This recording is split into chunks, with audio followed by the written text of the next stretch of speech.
हमारा किसी को पसंद करना बहुत ही आसान बात है।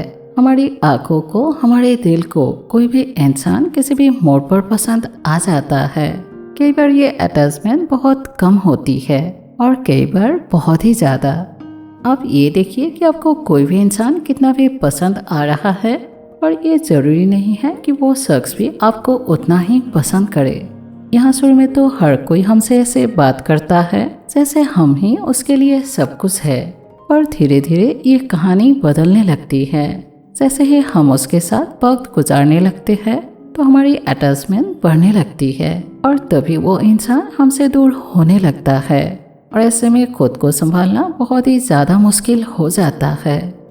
लोगों का बदलना आज की डेट पे बहुत ही आम बात है, क्योंकि उनकी लाइफ में कोई पर्सन आ जाए तो वो लोग हमें सडनली इग्नोर करना शुरू कर देते हैं, पर बाद में जब हम उनसे बिल्कुल ही अलग हो जाते हैं तब वो वापस आकर सॉरी वगैरह बोलना शुरू कर देते हैं। और इस टाइम पर उनको माफ़ करना तो ठीक है, लेकिन फिर से अपनी लाइफ में जगह देना बिल्कुल ही गलत, क्योंकि लोग अपनी आदत तो बदल सकते हैं लेकिन अपनी फितरत नहीं। जब आप उनको फिर से अपनी लाइफ में जगह देंगे तो वो पुरानी चीज़ें भूल जाते हैं और फिर से वो आपको हर्ट करना शुरू कर देते हैं। तो ऐसे में आप खुद को कैसे संभाल सकते हैं? तो इसमें सबसे पहले है कि जब भी आपको ऐसा लगे कि ये पहले बहुत सही बात करता था पर अभी इग्नोर कर रहा है, तो आपकी फीलिंग्स और इमोशंस उसके सामने जाहिर करना बंद कर दीजिए, क्योंकि कोई भी चीज़ जब किसी के सामने हद से ज़्यादा आ जाए तो वो उसे इग्नोर करना शुरू कर देता है।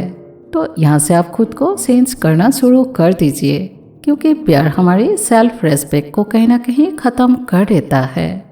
इसलिए आप जितना हो सके अपनी इज्जत अपनी आँखों में बनाकर रखिए। और इसके बाद है, जब हम कई बार किसी को पसंद करते हैं तो बार बार हम उसको ऑनलाइन चेक कर रहे होते हैं, और ये चीज़ हमें अंदर से कमज़ोर करती है। और इसके बाद है, अगर फ्यूचर में कभी उसका हाय हेलो भी आपके पास आता है तो आप इसे बहुत इजी लेना सीखिए। मतलब कि आप बहुत एक्साइटेड मत दिखाइए, यानी कि उनको ये लगना नहीं चाहिए कि आप उसे हद से ज़्यादा मिस कर रहे हो, और उसे ये दिखाइए कि आप अपने दम पर जी सकते हो। और इसके बाद है, आप जितना हो सके खुद को बिजी रखना शुरू कर दीजिए, क्योंकि किसी की याद हमें प्रेशर तब देती है जब हम फ्री रहते हैं। और असल बात यह है, यादें हम पर हावी रात के टाइम होती है, तो रात के टाइम आप किताबें पढ़ सकते हो जिससे आपको नींद अच्छी आएगी, या आप रात को एक मूवी देखकर सो सकते हैं जिससे आपका ध्यान कहीं और लगा रहे। और किसी भी हालत में आपको उसको सोचना बंद करना है ताकि आप उससे धीरे धीरे अलग हो सको। तो आशा करती हूँ कि ये बातें आपको ऐसी सिचुएशन में खुश रहने के लिए बहुत मदद करेगी। So wish you have a happy life. Thank you.